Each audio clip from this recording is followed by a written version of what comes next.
Hay días que son... todos son satisfactorios porque uno sabe lo que está, Sí, o sea, claro. uno sabe que está sirviendo.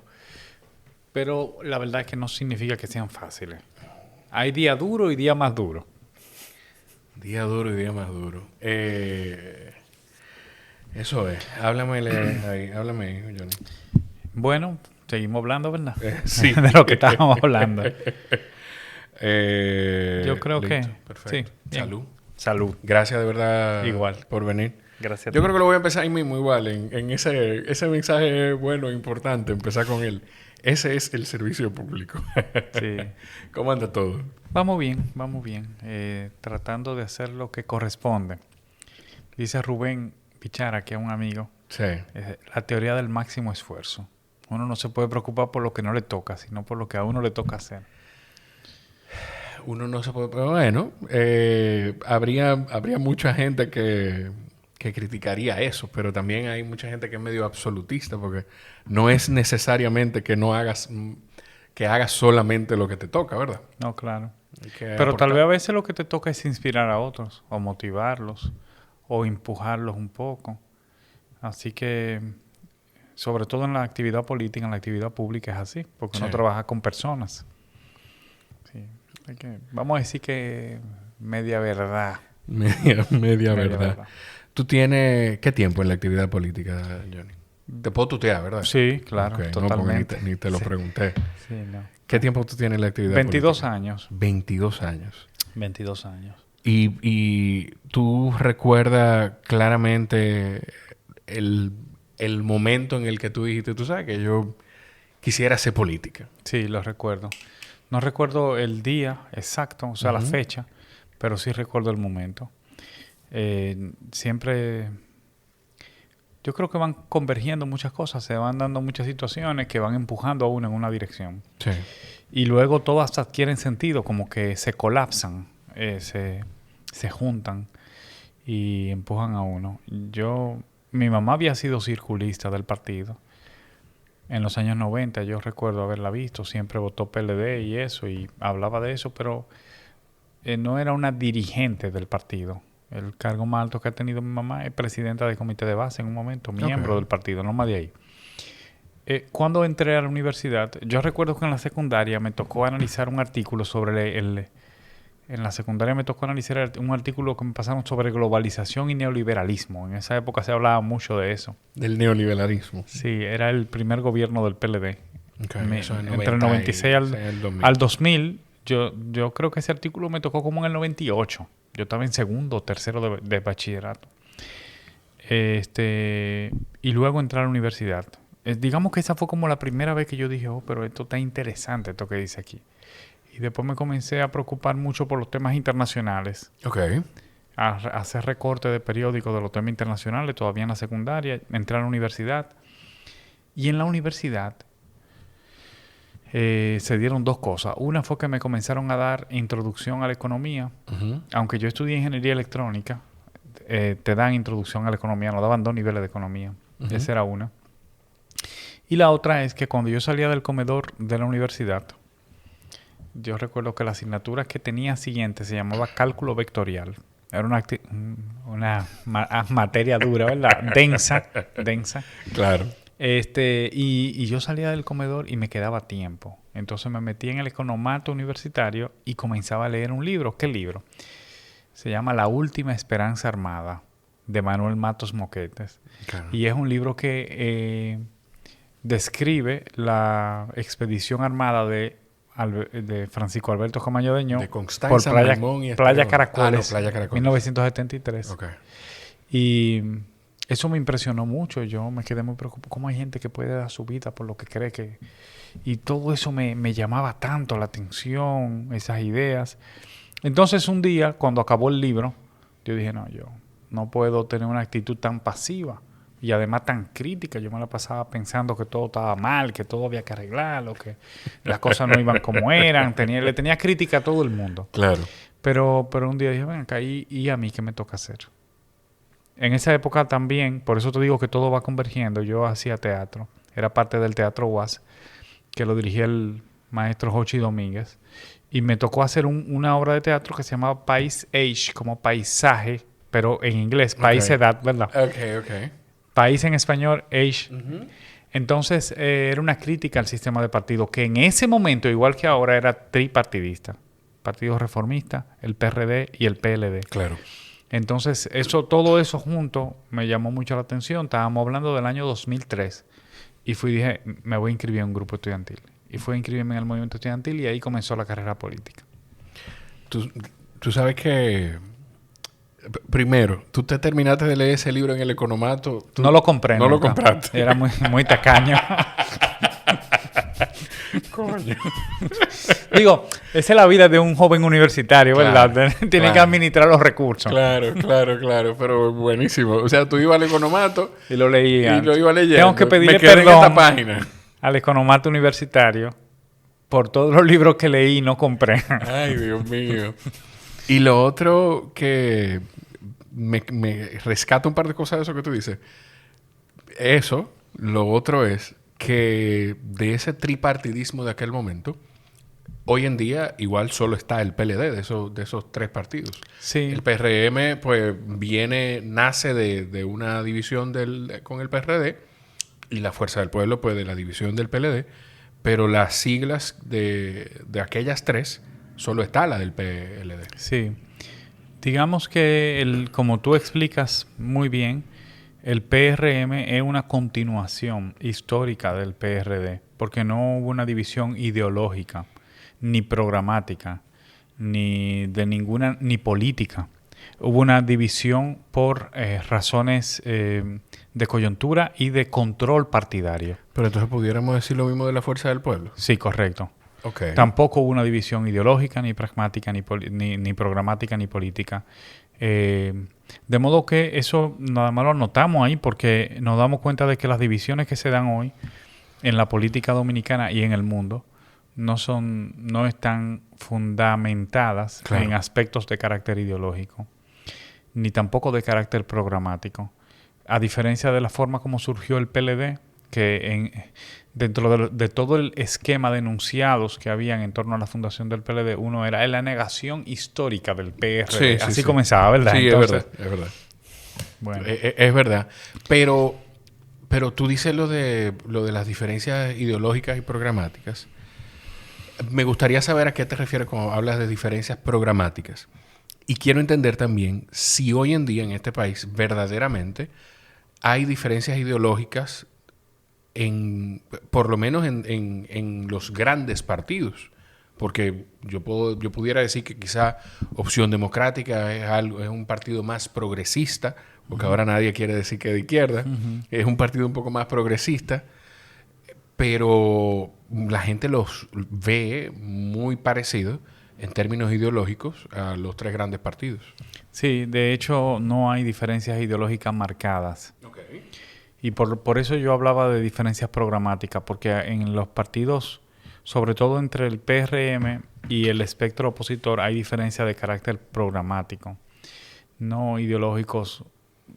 Son muy sutiles la diferencia de carácter ideológico. Yo creo que todos los partidos mayoritarios en República Dominicana nos manejamos cerca del centro. Sí. Algunas políticas son más de centro-izquierda o más de centro-derecha, pero estamos cerca del centro. Y bueno, en cierta medida eso ha permitido que... No me refiero a los individuos ni a los dirigentes políticos que podemos tener criterios, posiciones. Yo me refiero al comportamiento de los partidos en el poder, sobre todo. Okay. Y en la oposición también. Bueno, y eso ha permitido, entre otras cosas, cierta estabilidad política o una estabilidad política absoluta en los últimos 30 años. Y digamos que en algún sentido puede haber contribuido también al clima de paz social, de progreso, de estabilidad económica que vive la República Dominicana, porque no hay incertidumbre, no hay aventuras. Nadie piensa que cuando llegue un partido al gobierno, todo va a cambiar de repente o el sector privado tiene que preocuparse. No, ese tipo de cosas no tienen posibilidad de suceder no están en el adyacente posible. Y se provocan y se pueden hacer grandes transformaciones estando tan cerca del centro todos.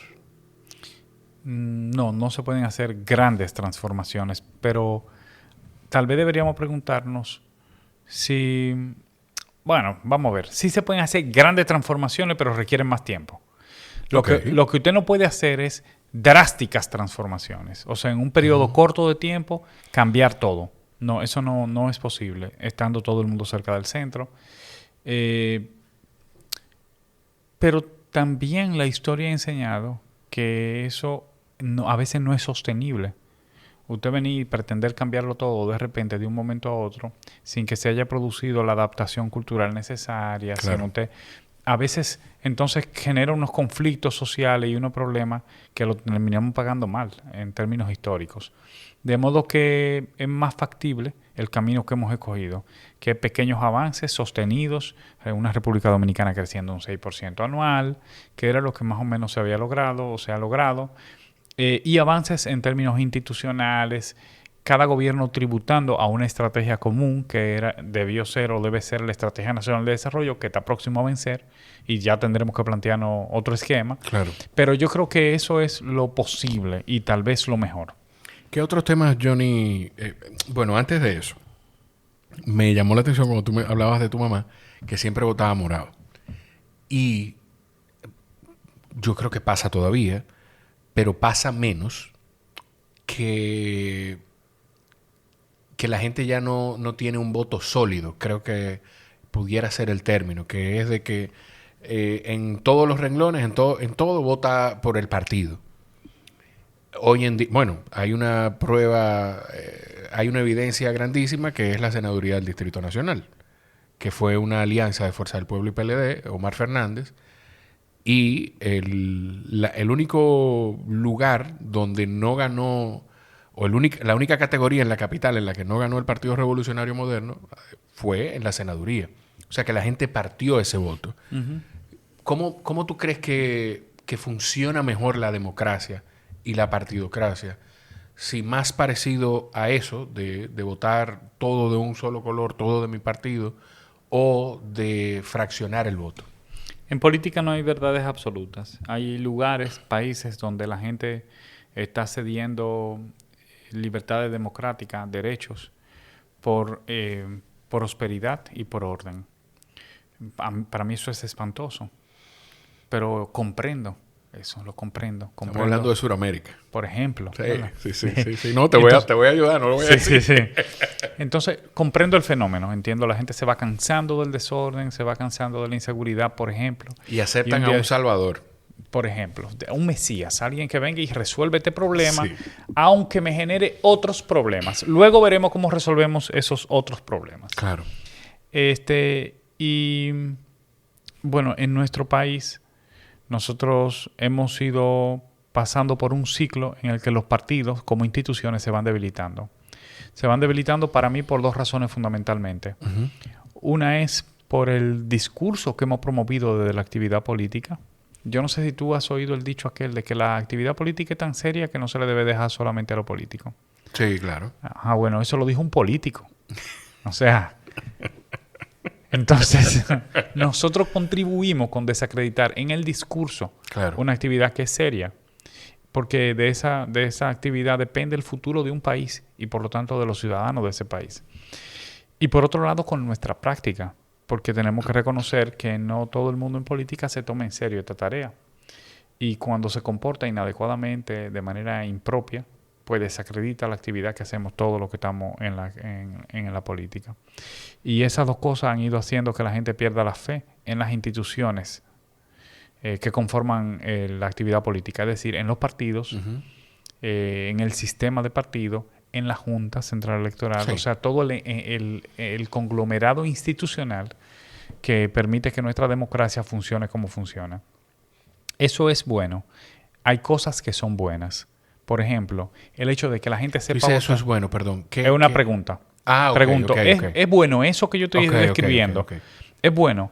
Pues yo no lo voy a satanizar. Hay cosas que son rescatables, que son buenas. Por ejemplo, el hecho de que la gente tenga la conciencia de escoger un buen representante o una buena representante en un nivel independientemente de su partido, no habla de conciencia política ciudadana. Uh-huh. Y eso tenemos que aplaudirlo. Genial. Yo creo que eso es correcto.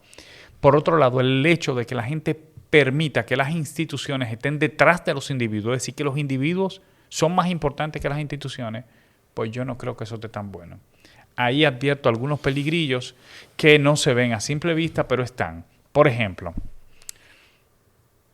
la razón por la que nosotros estamos aquí en términos históricos es por la capacidad de colaborar, es decir, de actuar de manera colectiva. Sapiens. Sí, bueno, sapiens, Sí, correctísimo. Sí. Es decir, individualmente yo nunca voy a tener toda la razón porque en la medida en que los ciudadanos me delegan poder, yo acumulo poder, claro, pues ese poder va sacando cosas malas de mí también.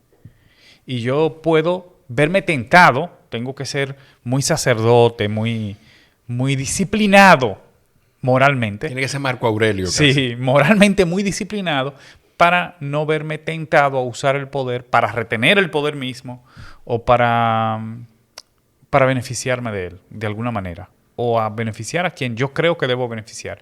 El juicio se nubla. El poder absoluto no es bueno para nadie. Claro. Entonces, por eso los individuos no deben acumular todo el poder. Y las organizaciones, sí. Y el mismo Estado es un conjunto de organizaciones que se contrapesan.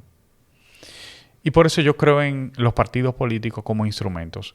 Cuando sean los individuos, vienen otros vicios. Resolvemos un problema. Bueno, tú dices, bueno, salimos de estos grupos y no sé qué, y los partidos, yo voto por individuos. Bueno, sí. Pero tú saliste de ese problema, pero tú te acabas de crear otro.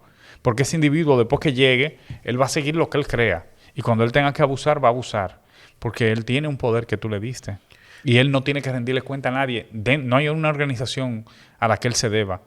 Segundo, él puede cambiar rápidamente de programa.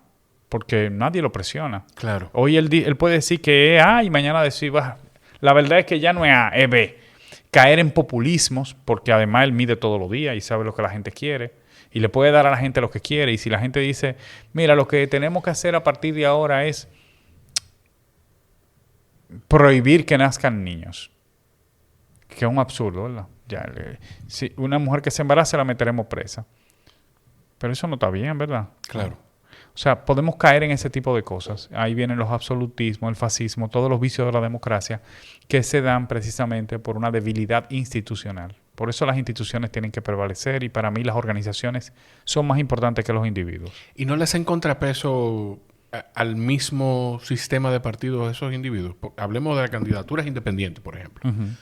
¿No le hacen algo de contrapeso? Porque es cierto que... O sea, hay muchas cosas que después que yo le he empezado a prestar mucho más atención y escuchar más, paradójicamente, escuchar más a políticos, y he podido entender mejor de la importancia desde el sistema de partidos, qué sé yo, hasta la importancia de los fondos estatales para los partidos políticos. Yo he podido entender todo eso. Pero también... Si no te meten un tiburón dentro de la piscina, dentro del agua... De la pecera. Sí. De la pecera, tú te acomodas. Uh-huh. Y sigues con el mismo comportamiento que ha hecho que se debilite la confianza de la ciudadanía en ti. Uh-huh. Sí, yo creo que sí, que pueden contrapesar, como tú dices. Y es el tiburón en la pecera es la mejor imagen. O sea, tú siempre necesitas una amenaza que te ayude a mejorar, a superar vicios, a perfeccionar. Todo es perfectible, el sistema de partido por muchísimo lo es, porque también hay mucha gente, hay tres razones por las que la gente se entra en política, o porque quiere acumular poder, el empoderamiento, sí, ¿verdad? Sí. O porque quiere autorrealizarse, o sea, se ve como un líder, como alguien que puede construir un liderazgo, o porque quiere ser parte del sentido de pertenencia, quiere ser parte de eso, sí. Hay una nostalgia ahí. Una tribu. Sí, una tribu, correcto. Entonces, esas son las tres razones básicamente por las que tú militas en una organización política. Eso hay que encauzarlo, porque si no, las tres te conducen a deformidades de comportamiento, de conducta. Entonces, los candidatos independientes, por eso yo no estoy en contra de que existan, ni hemos promovido que se prohíban. Yo creo que deben existir. De hecho, fueron los partidos políticos que en la ley de partidos consignaron la posibilidad de candidaturas independientes. Sería contradictorio o por lo menos incoherente que nosotros ahora digamos que no deben existir. Que perdona, y puede sonar como una cacofonía, pero con lo poquito que yo he vivido de la historia política de este país, yo te puedo decir que un grupo de políticos sean incoherentes es coherente con su comportamiento. Sí. Es correcto, sí, porque hay gente que hace de la incoherencia un camino. Claro. Pero ¿tú sabes por qué? No, porque en todo hay una racionalidad, hay una lógica. Sí. Es porque hay gente que lo que le preocupan son sus intereses individuales. Cuando esos intereses son de carácter económico o solamente de carácter político en el sentido de la acumulación de poder, Sí. pues usted está dispuesto a desdecirse. Porque lo que a usted le importa es el objetivo. Usted no está preocupado por cómo se le ve, por su trayectoria y por su propia palabra. Bueno, no se deben prohibir las candidaturas independientes, pero deben ser reguladas. Okay. ¿Por qué? Porque las candidaturas independientes no pueden convertirse en una alternativa más atractiva que la militancia política en un partido. No. Si alguien quiere militar en la política desde una candidatura independiente, tiene que saber que cuesta un sacrificio. Usted no puede acceder al financiamiento público igual que lo hace un partido político, que tiene que cumplir con un paquete de regulaciones, tiene que tener un local abierto en cada provincia, tiene que tener un local abierto en cada municipio, tiene que sacar una cantidad de votos, tiene que rendir unos informes financieros, auditado, revisado por la Junta Central Electoral, coge una presión mediática todo el tiempo. Sí. Nosotros tenemos que destinar una cantidad de recursos a la formación, un 10% de los recursos. O sea, hay muchas cosas que tenemos que cumplir los partidos y que usted venga tranquilo como candidato independiente y diga, bueno, a mí que me toque todo lo que le toca a un partido. Eso no se debe. Igual con el tema de las organizaciones que puedan postular candidaturas independientes.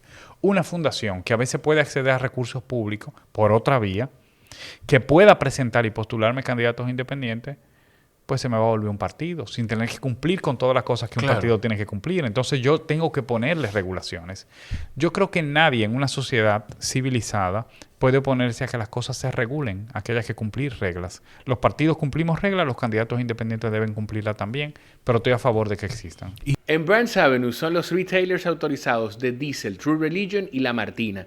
Y si te gustan las camisas La Martina, tienes que probarte uno de sus jeans. Conoce la gran variedad que tenemos en los size del 30 al 40 en nuestra página de Instagram o visitando también la página web. No dejes de venir a nuestra tienda en el sótano de Almacenes Unidos de la Sarasota. Cada vez que vayas a Brands Avenue, asegúrate de decir que lo escuchaste aquí, en Jorge Chalhoub Podcast. Y verdaderamente se respeta, por ejemplo, ese 10% de a formación política.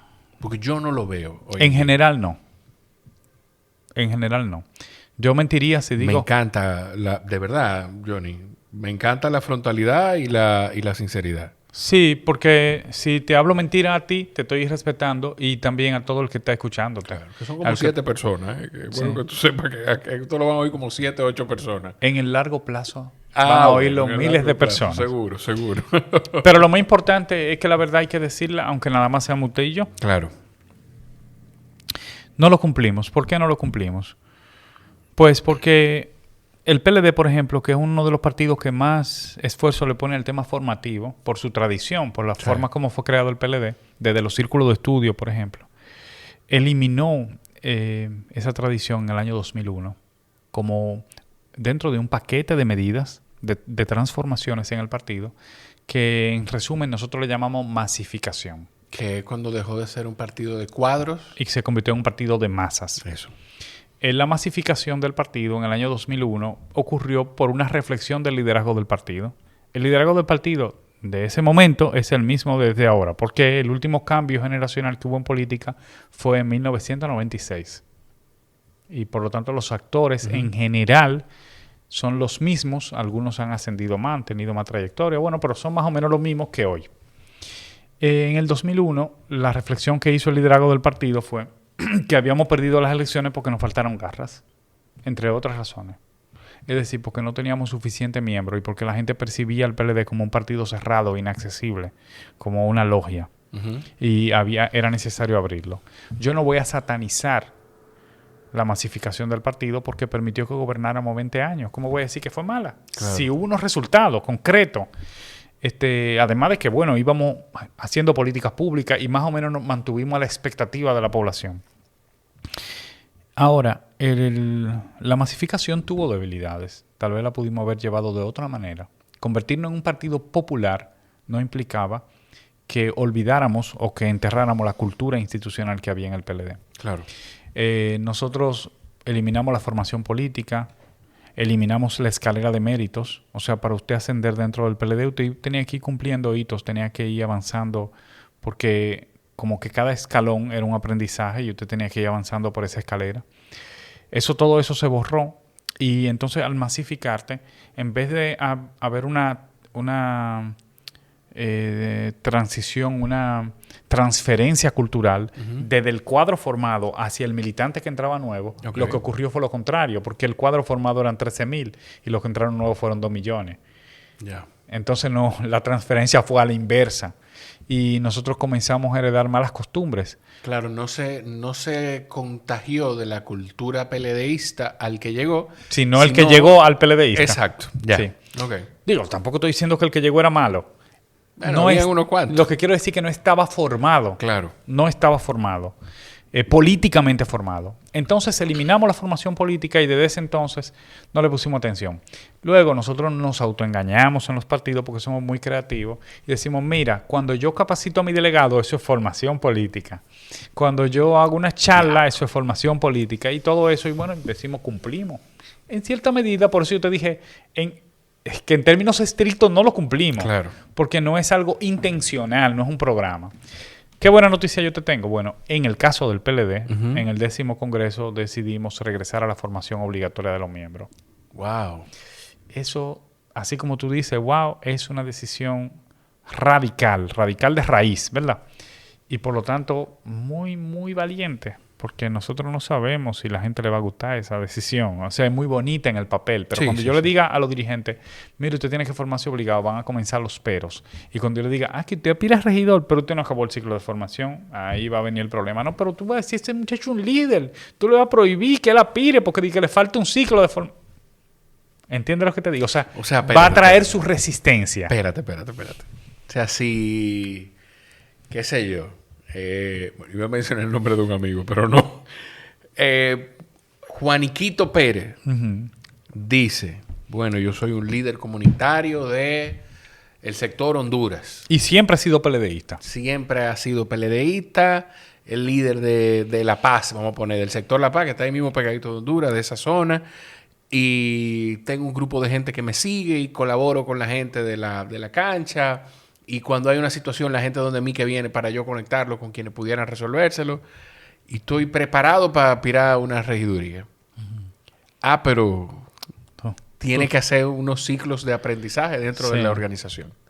Tú no has cumplido. Tienes que ponerte al día con esto. Entonces el compañero seguro va a venir, yo me imagino la mitad de la dirección de ese municipio viniendo a decir, ven acá, pues ustedes lo que quieren es que perdamos, ¿cómo ustedes no están prohibiendo? No, pues ustedes no quieren un regidor ahí. Ustedes lo que quieren es que perdamos, tienen que ser más flexibles, es una barbaridad. Entonces va a haber cierta resistencia, pero existe la voluntad institucional de hacerlo cumplir. Yo sé que al principio va a ser difícil, con los que llegan nuevos va a ser más fácil, porque como llegan y se van incorporando a esta cultura, pues no va a haber problema. Otra buena noticia es que ya acabamos los programas a nivel medio, básico y superior. Tengo que decirte algo que a mí me ha impresionado. La gente, los compañeros del partido, se preocupan más por la formación complementaria que por la formación política. Por ejemplo, nosotros tenemos una muy buena escuela de gobierno y una escuela de gestión municipal también muy buena, que la dirige la compañera Francis Jorge. Si nosotros, y la de escuela de gobierno la dirige el compañero Fran Olivares. Si nosotros mañana hacemos un programa para la gestión pública, liderazgo para la gestión pública, como lo que hace Barna, por ejemplo, que son de primer nivel, como algo más básico, pues todos los compañeros quieren inscribirse. Si nosotros hacemos uno de diseño gráfico, aparecerán cantidad de compañeros que quieren inscribirse.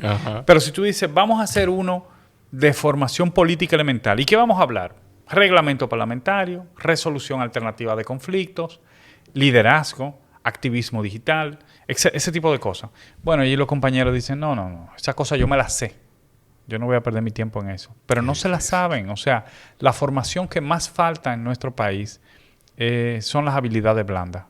Y en el caso de los partidos es precisamente la formación política, no es la formación técnica.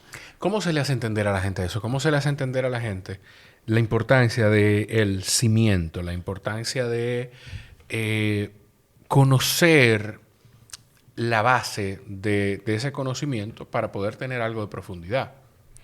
Yo creo que es muy difícil porque tiene que...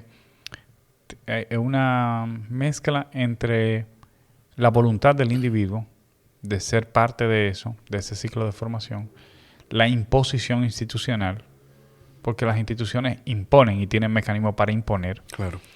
y la experiencia que se vive. Es decir, la experiencia forma también. No hay forma de yo explicarle, no hay manera de yo explicarle a un individuo qué importancia en el futuro o para su futuro va a tener esa formación política que no sea a través de la propia experiencia. Él tiene que vivirlo. Yo lo digo porque nosotros, cuando yo comencé a militar en el movimiento estudiantil, era el momento exacto en el que se estaba eliminando la formación política en el partido. El momento exacto. Y yo recuerdo que me tocó, nosotros tomamos la decisión en el grupo porque rebeldes al fin, muchachos, ¿verdad? Fuimos y buscamos todos los libritos y lo compramos, lo vendían a nada. Uh-huh. Todavía hoy eso era nada, o sea, lo vendían, qué sé yo, a 50 centavos, a 2 pesos, a peso y medio. Perdón, ¿cómo 50 centavos? ¿Qué edad tú tienes, Johnny? No, te lo digo de verdad, eso fue en el 2003. 50 centavos, medio Sí. peso. Sí, el pasaje en ese momento, el pasaje de transporte público eran 2003 como... era peso y medio. No, como 5 pesos. 5. 2003 ya, sí. Sí, en el 2003, 2005 eran como 5 pesos, 4 pesos, no recuerdo, por ahí va. Yo cogía mi biónico. Sí. Pero yo llegué a pagar pasaje a 2 pesos. Yo lo llegué a pagar a 2.5 en la secundaria. Sí. ¿Qué edad tú tienes? 42. 42. Bueno, yo tengo 37. Sí. Cumplo 38 ahora. Yo te llevo 5, o sea que Sí. yo lo pagué más barato que tú, Sí, seguro. Sí, seguro. Sí, 5 años son mucho. Ojo, yo llegué a pedir... Yo llegué a pedir peso para mí y para mi hermano. Sí, bueno, en la universidad, yo recuerdo cuando subieron el pasaje a 5, ¿verdad? Que fue todo un show porque los estudiantes se rebelaron con esa cosa, ¿ves? Claro. Bueno, pues en esa época, más o menos, los libritos en el partido lo vendían a peso. Es como que el pasaje hoy está como a 25, ¿verdad? Sí. Debe estar por ahí. Porque los libros lo venden a 5 5 pesos. pesos, claro. Más o menos. Claro. Bueno, todos los libros del partido nosotros fuimos y lo buscamos todo y nos lo llevamos.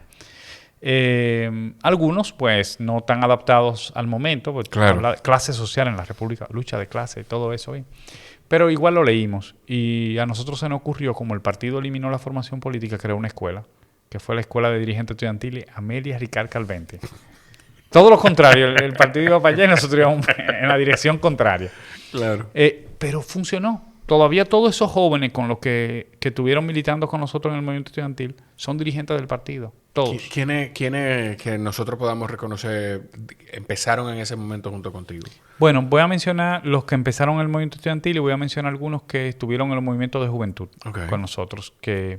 Los que estuvieron en el movimiento estudiantil, Pedro Vicioso es miembro del Comité Central, Nelfis Stapleton, Miguel Rojas, que no fueron de mi generación, pero también militaron en el movimiento estudiantil, Vladimir Bencosme, Edwin Ricardo, Fausto Monte de Oca, John García de la Fuerza del Pueblo, pero fue con él que comenzamos. John era el candidato a la Federación de Estudiantes Dominicanos. Todos son bochistas. Fue presidente de la FED, sí. Y en los movimientos juveniles, Elías Cornelio, Domingo Jiménez, ambos miembros del comité político hoy del partido. Claro. Pero Domingo Jiménez es un joven de Dajabón. Ah, no, lo que pasa es que yo pensé en Domingo Jiménez, No. Dios lo tenga en gloria. No se moje. Sí. El papá de Ernesto Jiménez, amigo Ernesto Jiménez. Sí, bueno, entonces fue una generación que haber tenido esa experiencia, ese contacto, bueno, nos formó, nos ayudó mucho. Qué bien, qué bien. La verdad, y mira, tú lo dijiste, pero yo lo había notado aquí. Cuando hablamos de la masificación del PLD, yo puse entre signos de interrogación, fue la perdición, porque a más de un dirigente del Partido de la Liberación Dominicana, yo lo he escuchado hablar con algo de... nostalgia. No, ni siquiera nostalgia de aquel partido de cuadros. Pero a mí te voy a poner un ejemplo. A mí me gusta mucho, que yo le digo a quien venga de Estados Unidos que no me los traiga porque me los como todos juntos, los Skittles, pero los sour, que son agridulces. Uh-huh. Con un sabor agridulce de la masificación del partido. A más de uno lo he escuchado. Y lo conecto con lo que tú decías de que la gente, hay un momento en el que sacrifica algunas cosas por problemas del futuro. hice como alguna especie de paralelismo en ese momento en la cabeza cuando tú empezabas a hablar de eso, porque sí, tuvieron 20 años en el poder, pero hoy en día probablemente también eso fue quizá lo que los terminó sacando del poder. Sí, yo creo que las sociedades van cambiando. Y lo que en un momento puede parecer una ventaja, en otro momento se convierte en una debilidad. Porque hay actitudes generacionales, atributos, condiciones que la sociedad exige de un dirigente político que no son las mismas en todas las generaciones y en todas las épocas. Claro. Hoy se necesita mucho más horizontalidad, mucho más transparencia. La gente necesita ver esa autenticidad. Por eso también se hace un gran esfuerzo por aparentarla. Y ahí hay otro problema. Fíjate que también vienen los problemas, ¿eh? Vienen los problemas. Sí. También esta era, así mismo como requiere eso, tiene sus propios desafíos. La banalidad, la superficialidad, el hedonismo.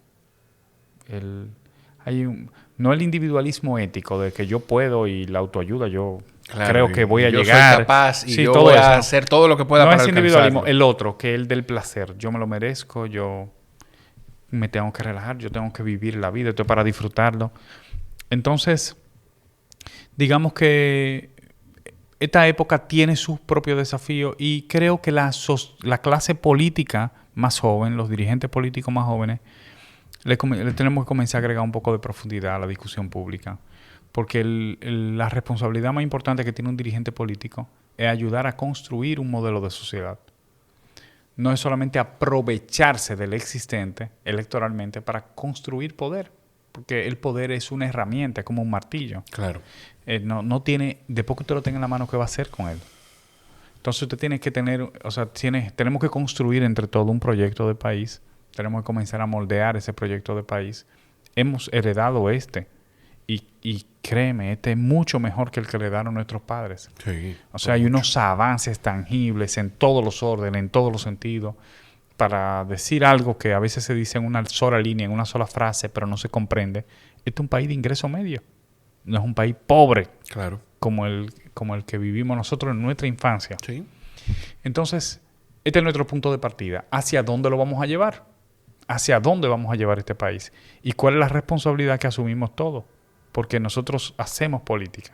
Y la responsabilidad recae esencialmente sobre nosotros, en coordinación con el sector privado, con las organizaciones sociales, porque esa es la democracia. Pero el dirigente político se tiene que formar para eso. ¿Qué tú crees que ha sido la clave para poder alcanzar, probablemente en la región, y quién sabe, quizá en el hemisferio, somos el país de mayor estabilidad sociopolítica? Por lo menos desde, qué sé yo, lo último que yo recuerdo puede ser ay, Dios mío, el acuerdo del 94 entre Peña Gómez y Balaguer. Eso es lo último que yo recuerdo. Que en algún momento yo decía, de nuevo, a medida que uno va aprendiendo, escuchando, entendiendo, en algún momento yo decía que Peña Gómez se dejó engañar. Pero quizá hoy en día yo comprendo de que lo que hizo fue un ejercicio de altura y de sacrificio político por la estabilidad social de este país. Porque él tenía la capacidad de que quizá estuviéramos peleando todavía. Igual que Juan Bosch en el 63. Igual que Juan Bosch en el 63. ¿Qué tú crees que ha contribuido para que nosotros tengamos esta estabilidad sociopolítica en la región desde los últimos 30 años? Yo creo que hay varios factores. Aquí uno se arriesga. Así que digamos que nosotros vamos a hablar desde la ignorancia. Uh-huh. O por lo menos desde el conocimiento parcial, para no asumir una humildad exagerada o aparente, ¿verdad? Sí. Yo siento que lo primero es, recordemos una época de muchísima inestabilidad política en nuestro país, que es la época previa a la dictadura, uh-huh, en la que se mataban los presidentes, se quitaban, y no todo este desorden que había en el país. Solo fue posible superarlo. Yo odio las dictaduras. Yo no estoy de acuerdo con las dictaduras. Yo creo que la sangre que se derrama no paga el precio, no puede ser compensada con todo el orden del mundo, ni con toda la prosperidad, ni nada de eso. No estoy de acuerdo con eso. Sin embargo, comprendo que ese desorden se superó en medio de la dictadura. Sí. Bueno, no estoy diciendo que eso... Que bueno, que positivo, ni para que no se vaya a interpretar que lo estoy justificando. Tranquilo, Tal vez lo hubiéramos podido conseguir por la vía democrática. Claro. Pero fácticamente ahí fue que se resolvió. Bueno, por razones históricas se resolvió así.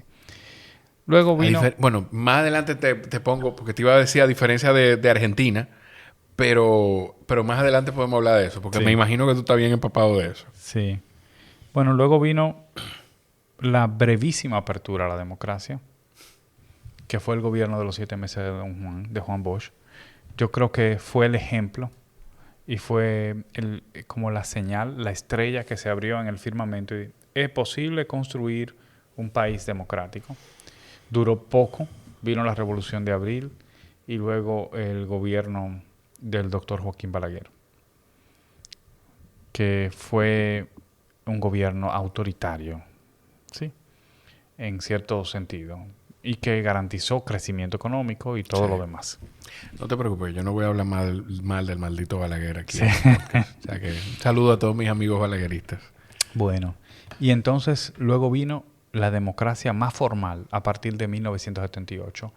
El mérito que se le debe reconocer al PRD del 78 al 86, porque en términos económicos hubo grandes dificultades, sobre todo en el segundo gobierno, y probablemente retrocesos, pero el mérito más importante fue garantizar la democracia.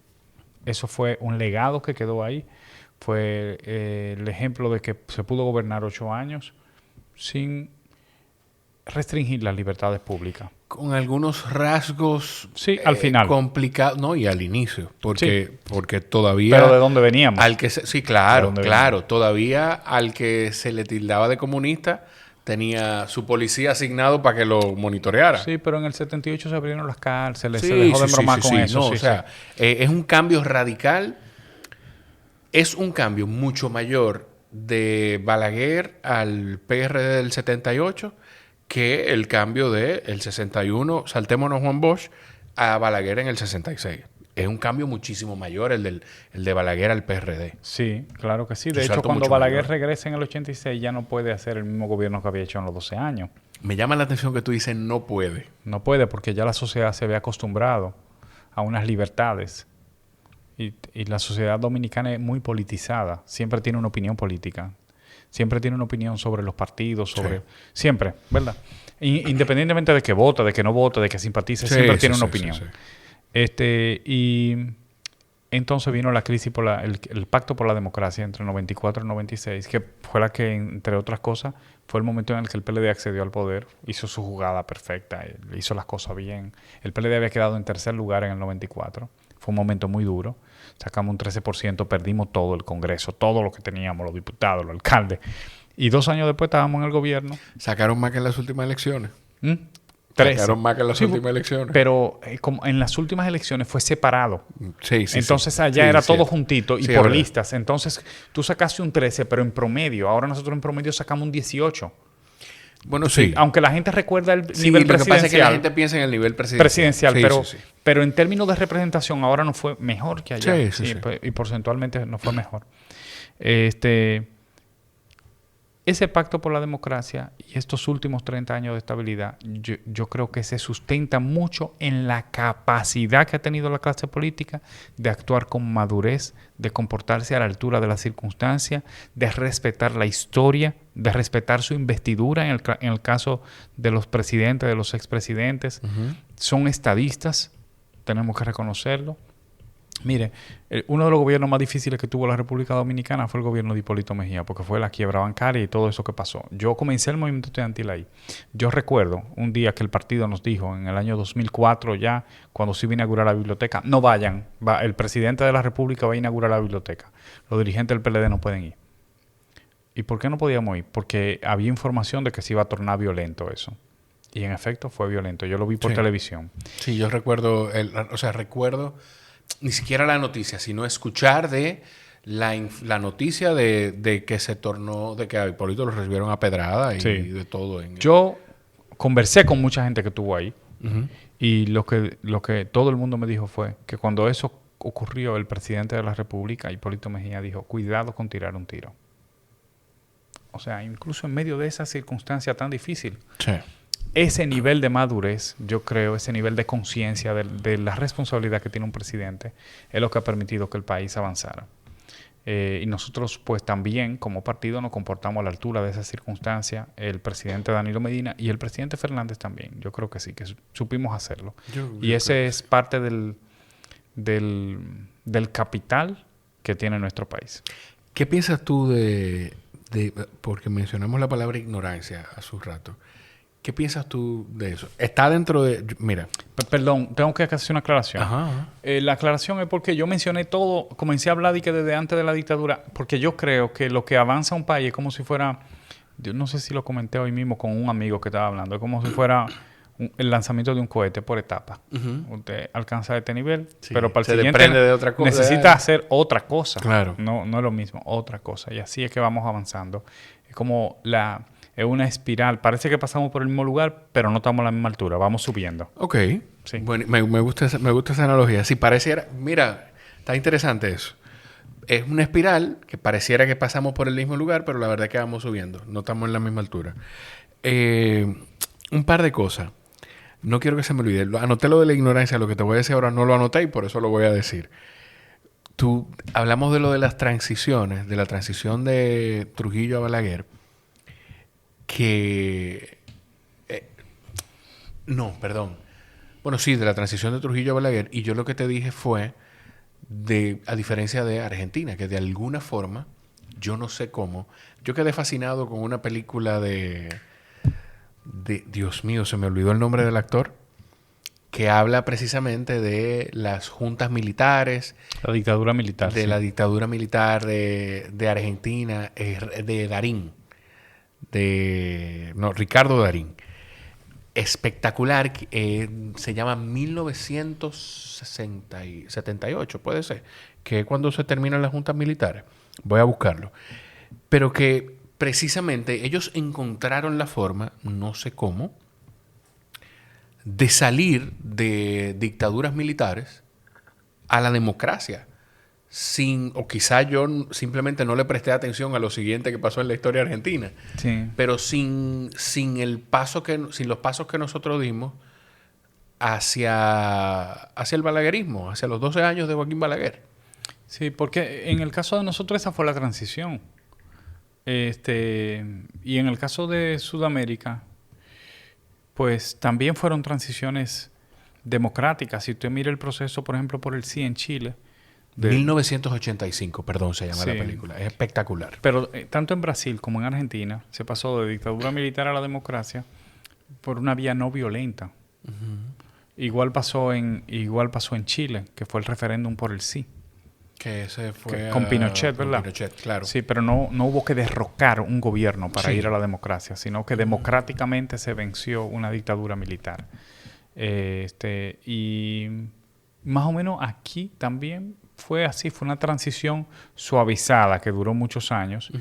Y de hecho debe ser así porque la democracia nuestra no es perfecta tampoco. Nosotros tenemos muchísimas debilidades. El transfugismo, el clientelismo, la corrupción de la que se habla mucho, pues son vicios de la democracia. Claro. Andan toditos juntos los tres. Y nosotros tenemos que perfeccionar nuestra democracia.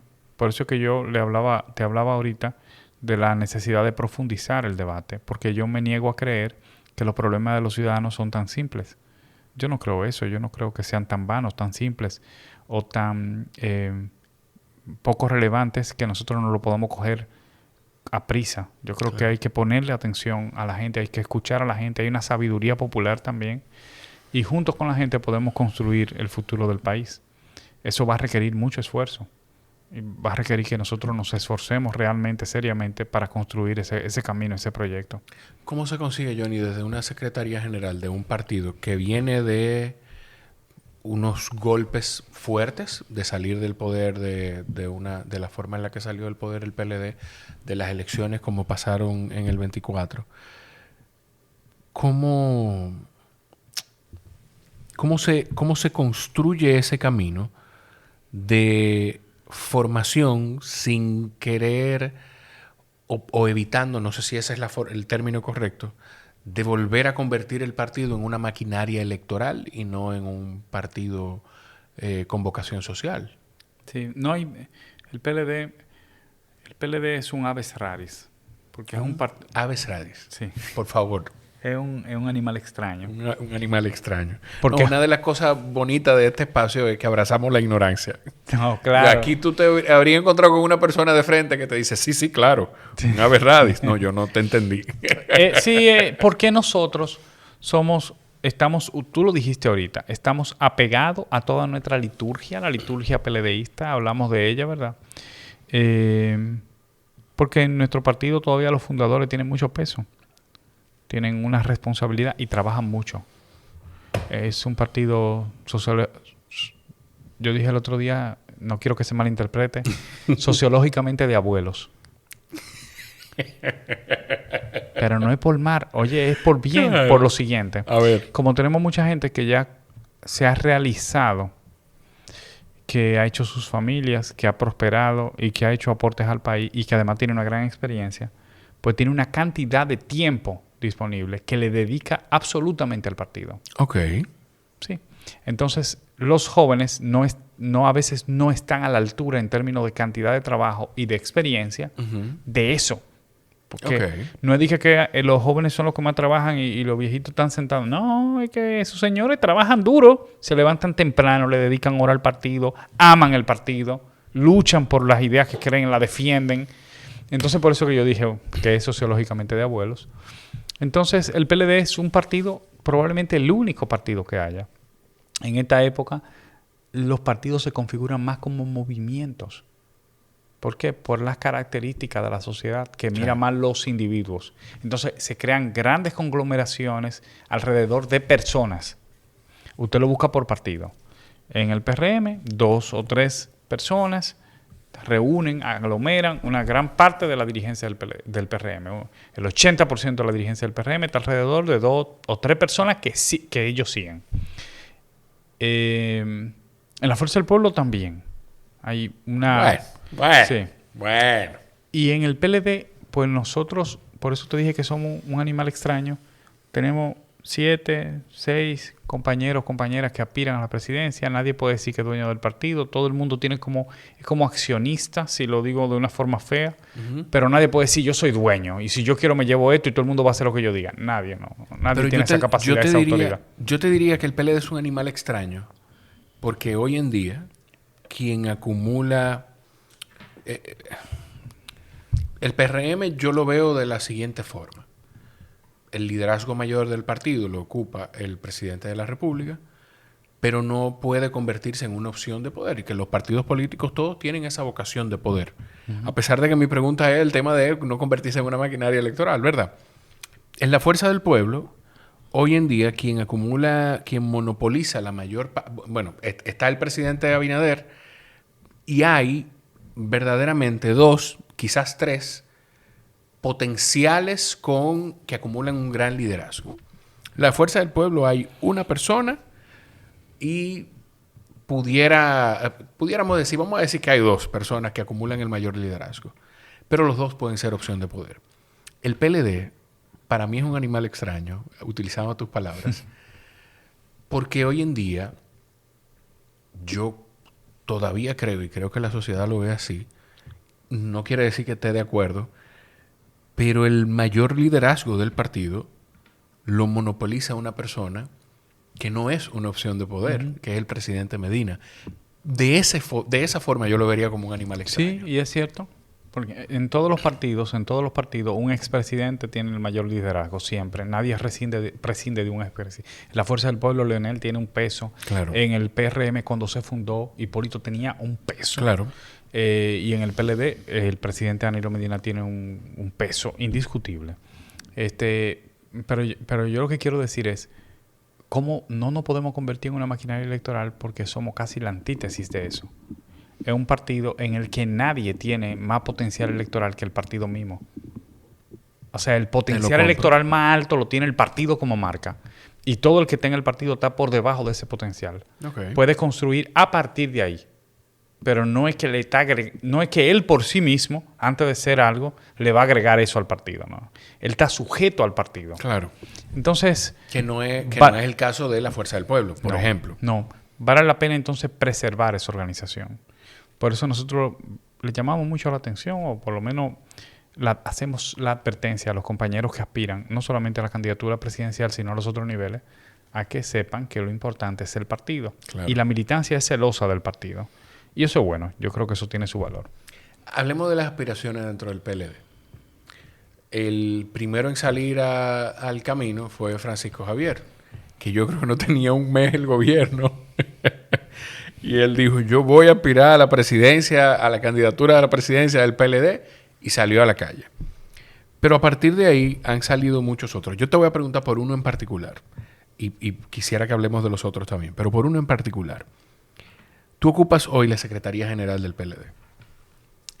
Comprendiendo el trabajo que se hace desde la Secretaría General, ¿tú crees que don Charlie Mariotti tiene alguna ventaja frente a los demás viniendo de ser secretario general del PLD? La Secretaría General estatutariamente no puede ser utilizada para aspirar a la presidencia, pero Charlie no es secretario general. No lo es. O sea, pero fue secretario general y bautizó su Secretaría General como una Secretaría General itinerante. Itinerante, sí, porque caminó mucho el territorio. Sí. Bueno. Es de ahí, a partir de cómo él le dio la cara al partido, a la militancia, a la sí, militancia, en un momento difícil es a también. eso a lo que me refiero. Sí, claro que sí. Yo creo que Charlie, vamos a decir que cada uno de los aspirantes tiene un potencial, una potencia distinta a otro. Ok. En el caso de Charlie, pues fue un buen secretario general en un momento duro, difícil para el partido, recorrió el territorio nacional, conversó con los compañeros de una manera muy cercana. Charlie es muy cercano. Y además un gran comunicador. Sí. Y por lo tanto fue un buen vocero, porque es un gran comunicador. Luego usted tiene a Francisco Javier, que es un estratega que tiene una trayectoria en el partido, que tiene una experiencia, que cuando los compañeros lo oyen o lo ven por televisión, pues sienten que está hablando el PLD, porque está esa autoridad tradicional del partido. La ven en Francisco Javier. Está el compañero Francisco Domínguez Brito. Domínguez Brito, claro. Que se le reconoce como un ejemplo de integridad, de honestidad en el partido. Fue procurador, fue un gran ministro de Medio Ambiente también. Está el compañero Abel Martínez, que fue nuestro último candidato presidencial en un momento también muy duro. Mucha gente no sabe, fue el momento más difícil por el que ha atravesado el PLD, porque fueron las primeras elecciones a las que fuimos después de la división. Ustedes dirán, no, fueron las del 20. La división se sintió después que salimos del poder. Sí, claro. Porque en el poder no se siente, Claro. ¿verdad? Claro. Bueno, entonces, no, yo me quedo aquí. Sí, claro.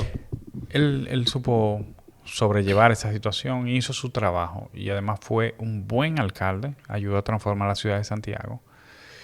Esos son los 4 que han dicho públicamente que aspiran. Pero hay otros que no lo han dicho públicamente, pero los compañeros o el rumor dice que ellos tienen aspiraciones. Bueno, Gustavo Sánchez dice que él es el coordinador de campaña de Gonzalo Castillo. Sí, y Gonzalo Castillo, por ejemplo, tiene la ventaja de que en el momento durísimo que le tocó ser candidato presidencial, sacó un 38%. Pero oye, ¿contra qué? El PLD se divide en el 2019. Siguió su camino. Se suspenden las elecciones municipales. Siguió su camino. Viene una pandemia. O sea, él enfrentó tantas cosas juntas y sacó un 38%. Una persona carismática, humilde, la gente le reconoce eso. Sí. Pero además fue un gran ministro de Obras Públicas y un excelente gerente. Y tenemos también el caso, por ejemplo, de Juan Ariel Jiménez, que es un orgullo para el PLD. Un joven destacadísimo. Para mí, cuando se dice futuro en el PLD, se tiene que mencionar el nombre de Juan Ariel Jiménez, el nombre de Soraima Cuello. Juan Ariel,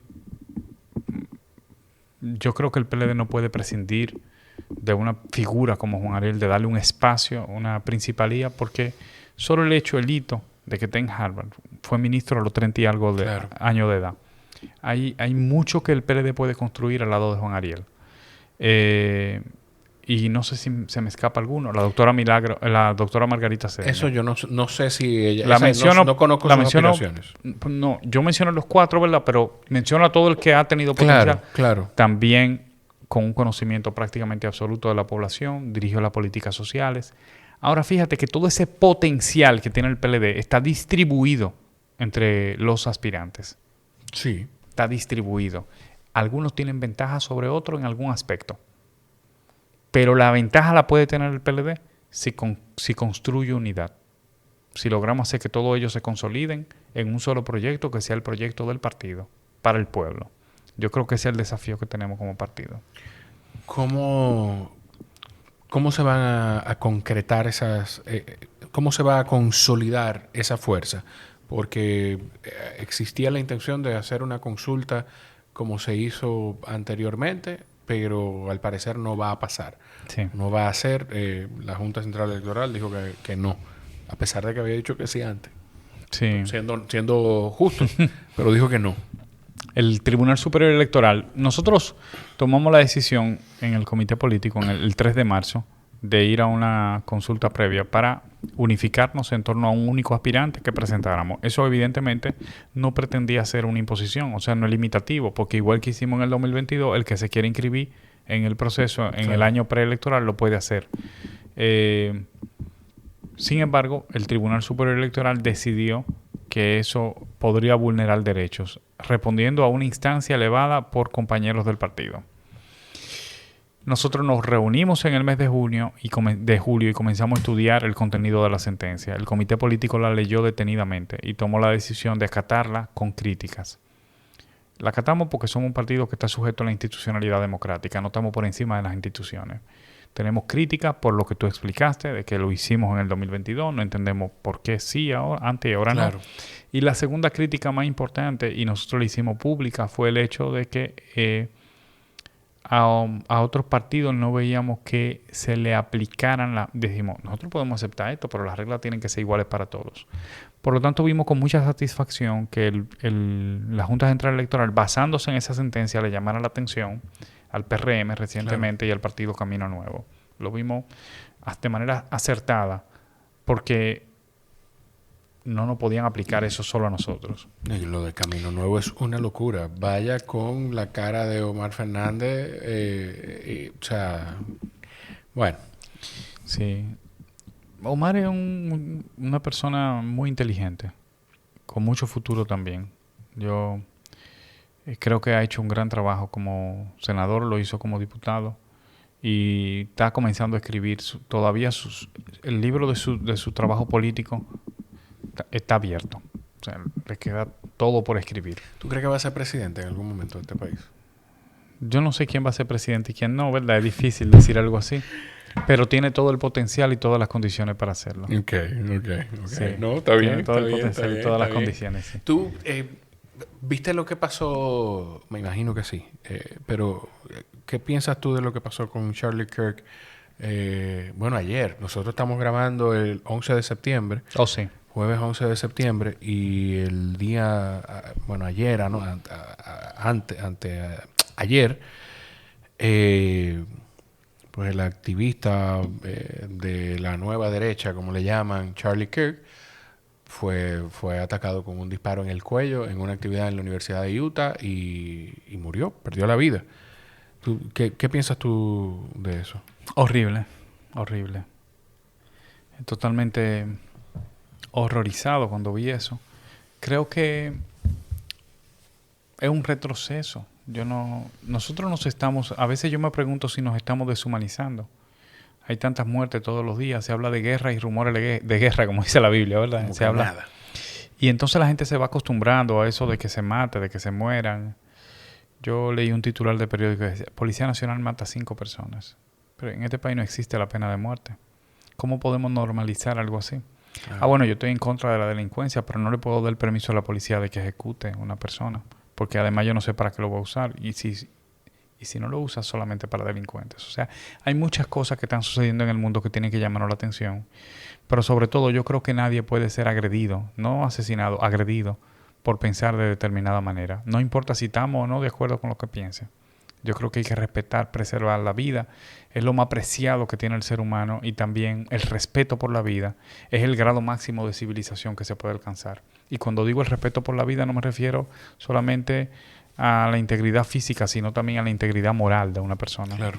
Respetar su dignidad, el sentido de justicia, es decir, no utilizar el poder ni la violencia para agredir a una persona de ninguna manera. De modo que eso es lo único que merece el rechazo de todas las personas que nos consideramos civilizados. Tú mencionas el sentido de justicia y es inevitable pensar en cómo... Bueno, no, espérate, antes de esto, porque no quiero que se me olvide. Yo quiero saber cómo lo vieron ustedes en el PLD o cómo lo viste tú cuando el presidente en la semanal compartió un video del presidente Medina en medio de la semanal para hablar de unas declaraciones que había dado el presidente Medina. ¿Qué te digo? Yo pienso que fue bonito porque fue un ejercicio democrático. Yo creo que el presidente en ejercicio pueda referirse a lo que diga un opositor, habla de su talante democrático. Hay que reconocérselo. Nosotros bien, lo vemos bien. Aunque no tuviera razón en lo que dijera. Bueno. Presidente, si usted quiere poner un corto de este podcast en la semanal... Estamos a su orden. A su orden, se lo puedo mandar.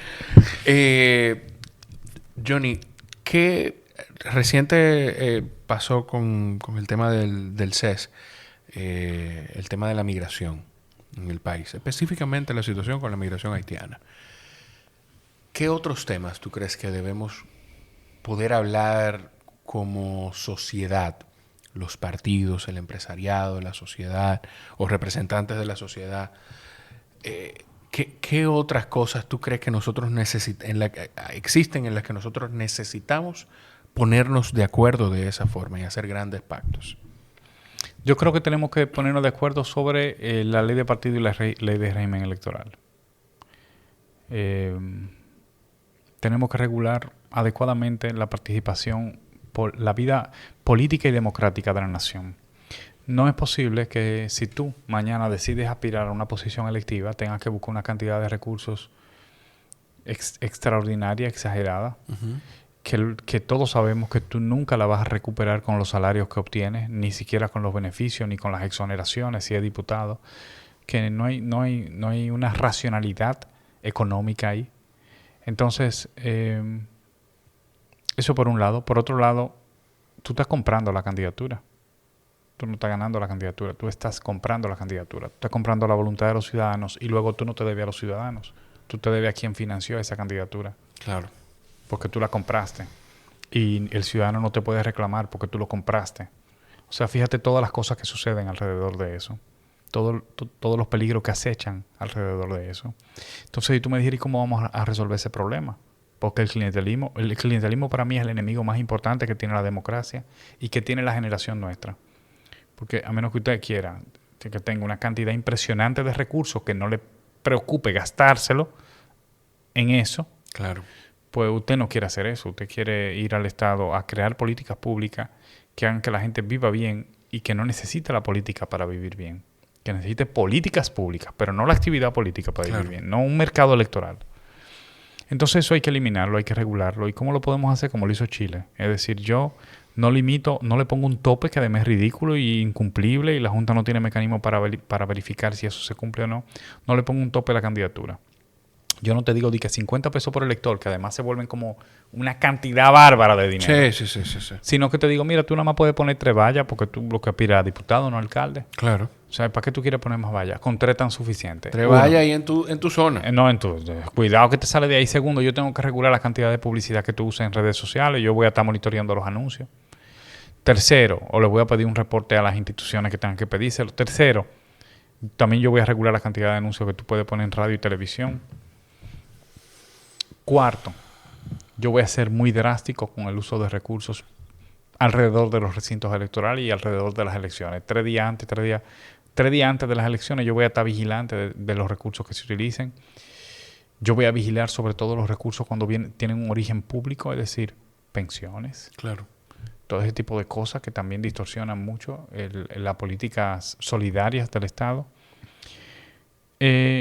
Otra cosa que tenemos que verificar es cómo se dan las alianzas. Yo creo que en nuestro país no existe la tradición, como ocurre en Chile o en el Uruguay, por ejemplo, de grandes frentes, donde los partidos conserven identidad y las alianzas se den en términos programáticos. Y te diré, ¿por qué tú planteas eso? Bueno, porque fíjate que en el Uruguay o en Chile o en otros países, los partidos no son bisagras. Es decir, no se juntan allá de que para que me toque un espacio en el poder.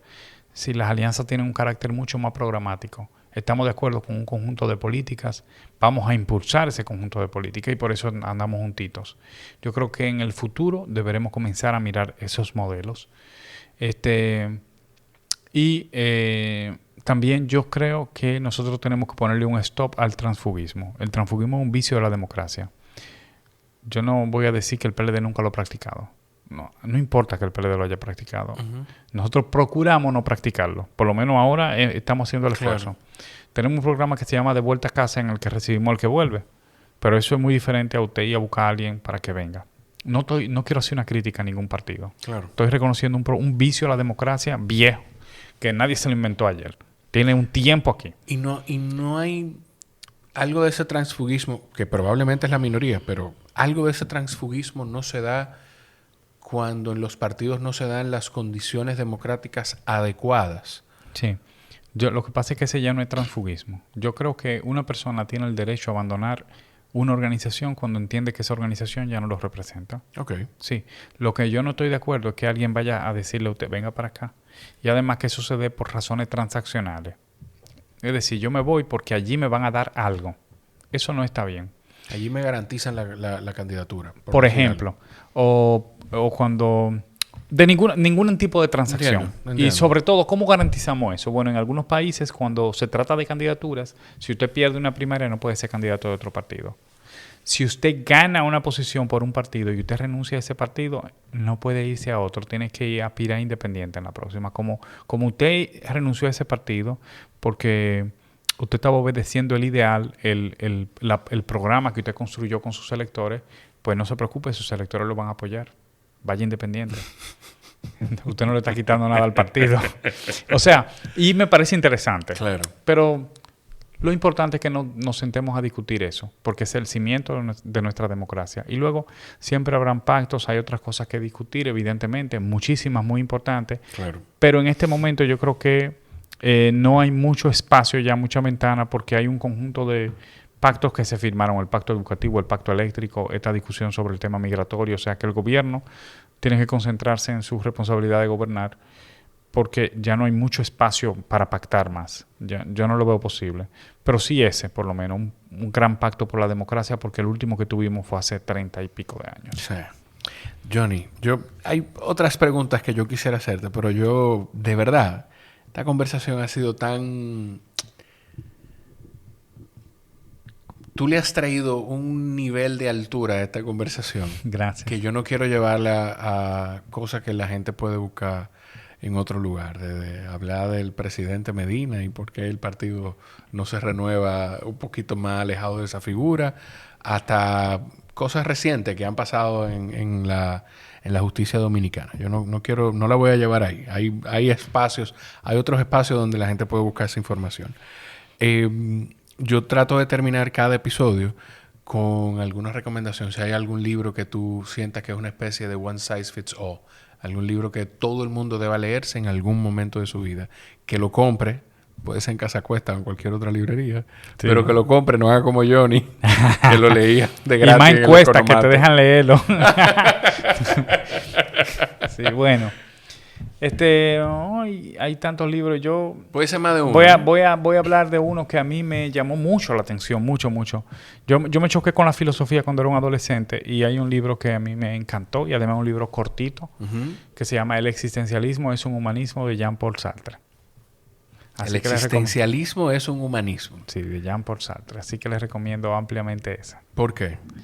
Bueno, porque... ¿Por qué te tocó tanto?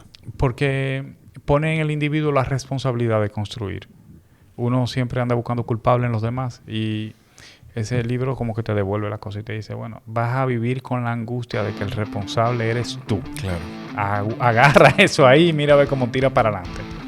Así que es un gran libro, Te lo agradezco mucho y te agradezco mucho la disposición, la apertura y la facilidad de relajarte y de poder tener esta conversación. Este espacio, la primera invitación no anula la siguiente. Claro que no, estamos disponibles. Un placer, de verdad. Gracias. Si llegaron hasta aquí, pues pueden buscar a Johnny Pujols, así mismo, Johnny Pujols. Johnny se escribe JOHNNY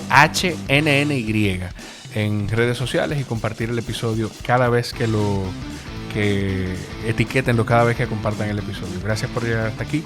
Los quiero mucho. Nos escuchamos en la próxima. Bye bye.